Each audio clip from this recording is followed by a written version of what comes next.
Welcome back to Design Nation 2020. My name is Sayang, and I'm the Director of Content for the conference. While things have really taken a turn for us and the rest of the world, we hope that this conference has been insightful and inspiring. Today, we're speaking to Matteo Bologna from Mucca Designs. Originally from Italy, Matteo founded Mucca Designs in October 1999. The design studio, based in Brooklyn, has worked with incredible clients that many of us will recognize, including Sephora, Whole Foods, and Barnes & Noble. Our conversation with Matteo is meant to highlight his unique journey into design and share some of the delightful experiences and memories he has had as a designer. So, we must start at the beginning.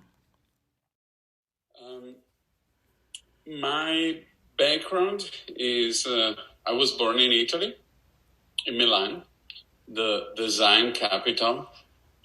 For people who don't see the video, I'm doing air quote, design capital, because it's product design capital, or it used to be the product design capital when I started studying graphic design on my own because I'm self-taught.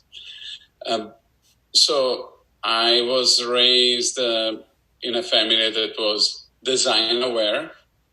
We were living in an area where, in a street where there were all the best design stores, had their own showrooms there. So going to school, I was always walking in front of amazing furniture, great window design display. And but I never studied design. In high school, I went to an art school. In Italy, your high school could be scientific, humanistic studies, or artistic, which means zero science practically, and mostly art, architecture, sculpture, painting, drawing, which was the thing that I loved to do. I finished high school, and because Italy is a country based on nepotism, a friend of my mother was an art director at a fashion magazine.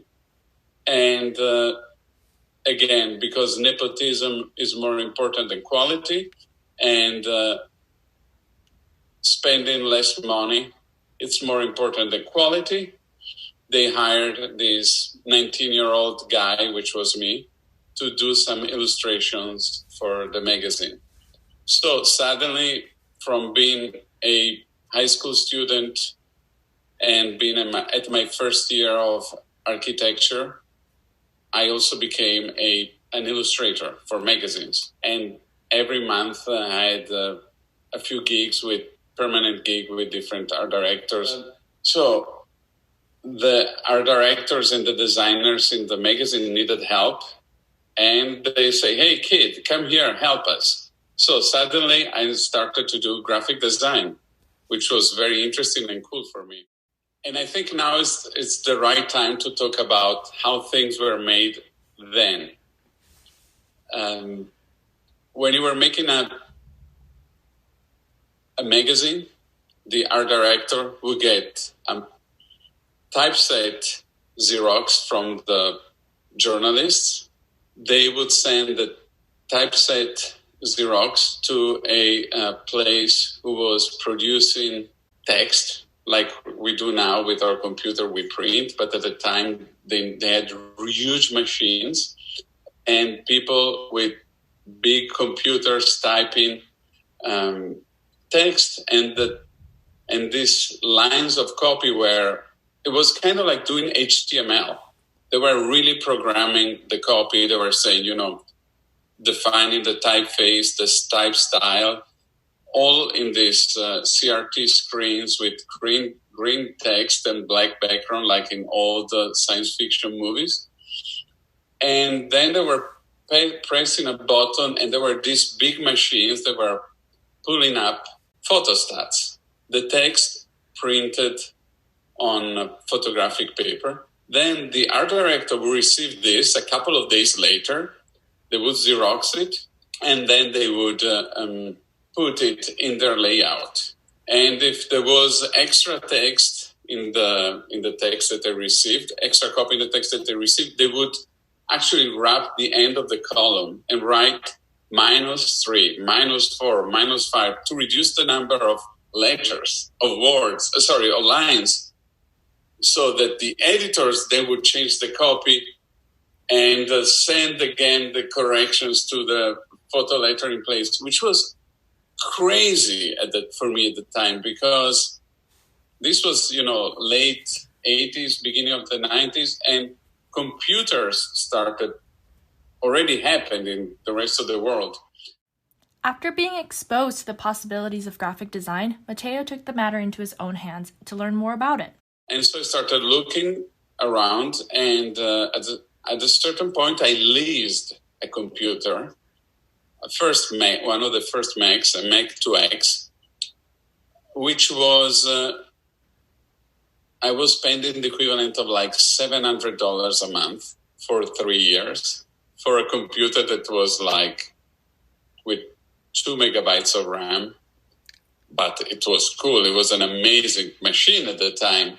And again, because Italy is a country where nepotism rules, and they don't really think about quality, or they used to. Maybe it's a little bit better now.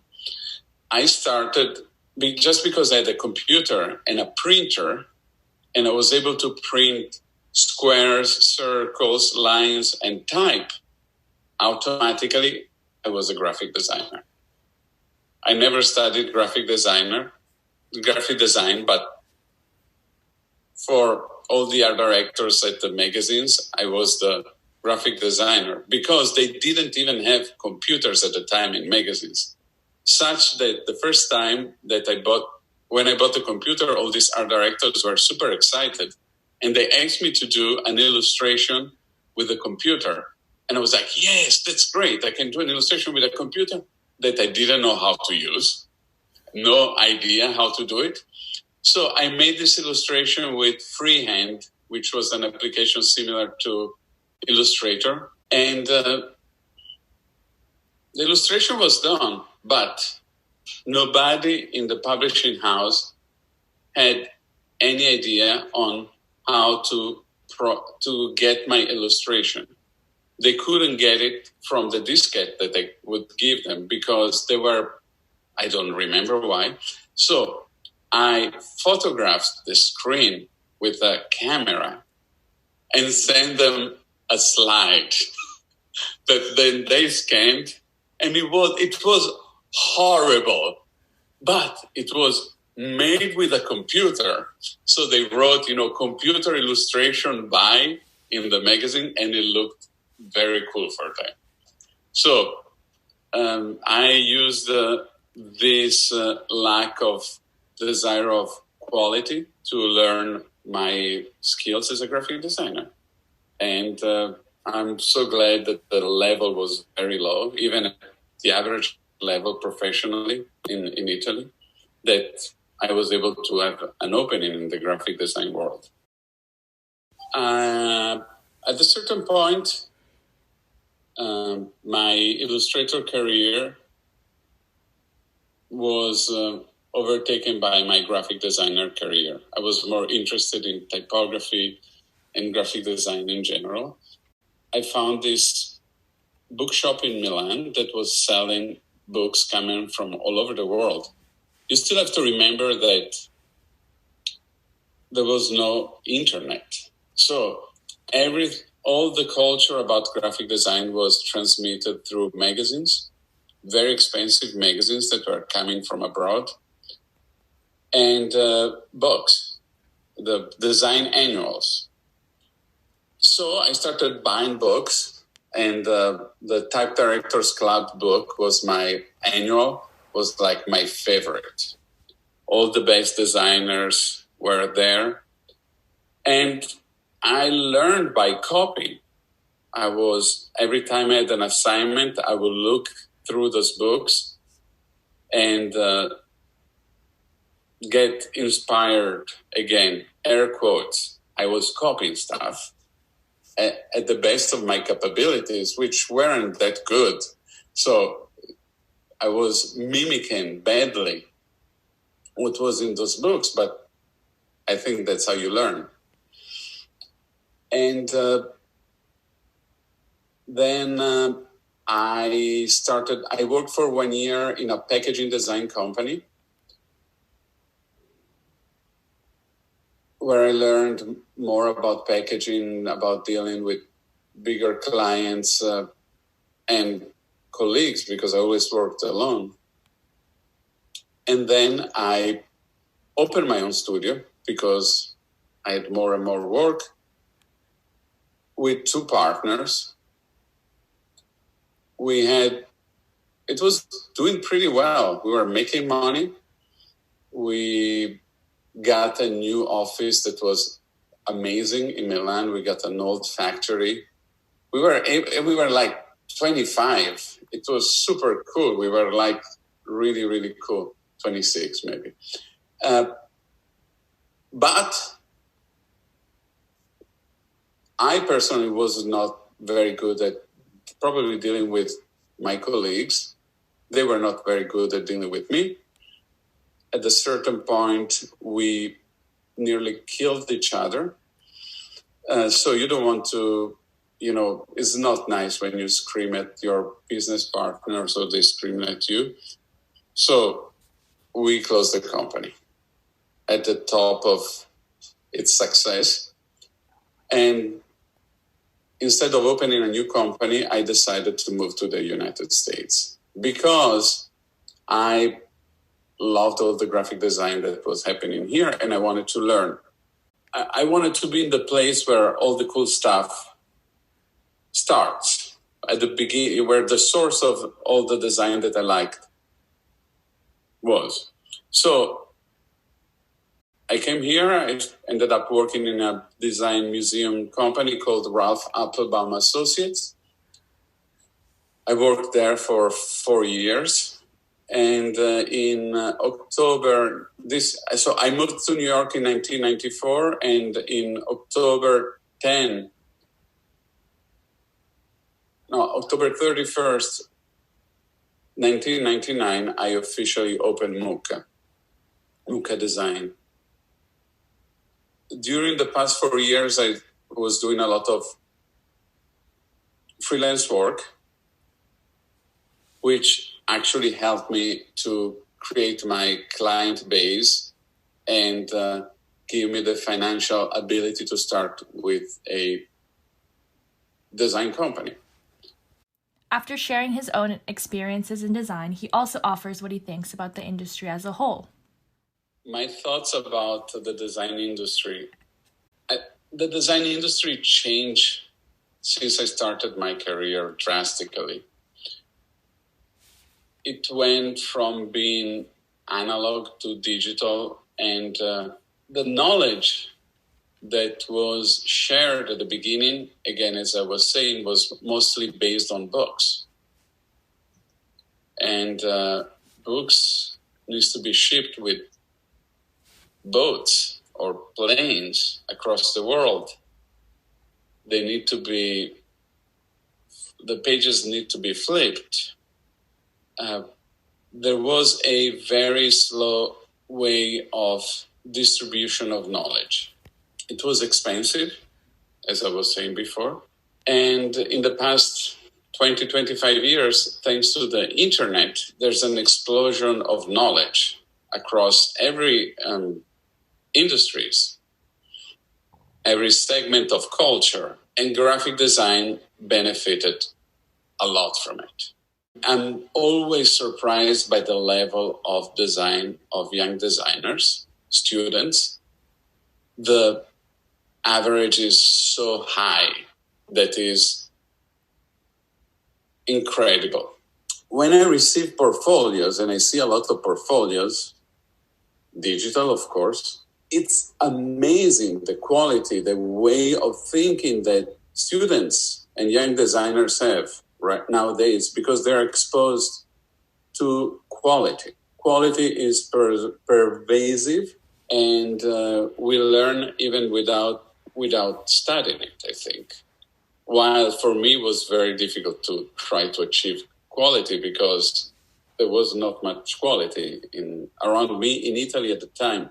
But also here, when I moved to the States, you could tell that there were like tiers, different tiers of quality.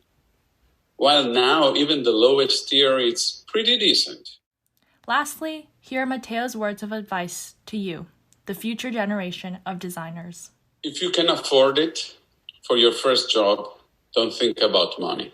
If you have the chance to work with people that inspire you, if you get paid a lot of money, the better. But if you don't, and you see that there are opportunities to learn, just get that fucking job. Do as many, because the client or the person that you're working with is an asshole. So you learn through working with assholes that you don't want to work for at them. Never do a job for free, because then you will never be considered worth of their time, of their client's time. They will say, okay, yeah, just do it. And they will never really take in consideration what you did with the right state of mind. Because if they spend money, they will make sure that they give you all the right information so that they don't lose money. And that there is a mutual communication so that they get value from your work. Of course, sometimes you will be cheaper than professionals, which is great because you can still work from professionals. And yes, try to say yes to everything, to everyone and everything. But again, all these considerations are based on a world that is pre-COVID-19. I really don't have any prediction for the future. I see at the beginning of this crisis, I was kind of depressed and scared. But after a couple of weeks with my team, we started talking and thinking about it. And actually, we are reinvigorated by this. We find this big crisis a moment of looking at ourselves and our work and the stuff that we did in the past and the things that we want to do in the future. And actually it's great. We ended up redoing our website. We ended up taking a lot of work from our old website, work that we loved, but that I think kind of like dragged us conceptually to be still linked to the past and not thinking about the future was kind of like having a heavy weight that didn't let us go further. So I think this is the right moment to think about yourself and what you want to do next. Thank you for listening, and we hope that this podcast and Design Nation has inspired you. We are grateful for this community and hope you stay connected with us and business today in the future.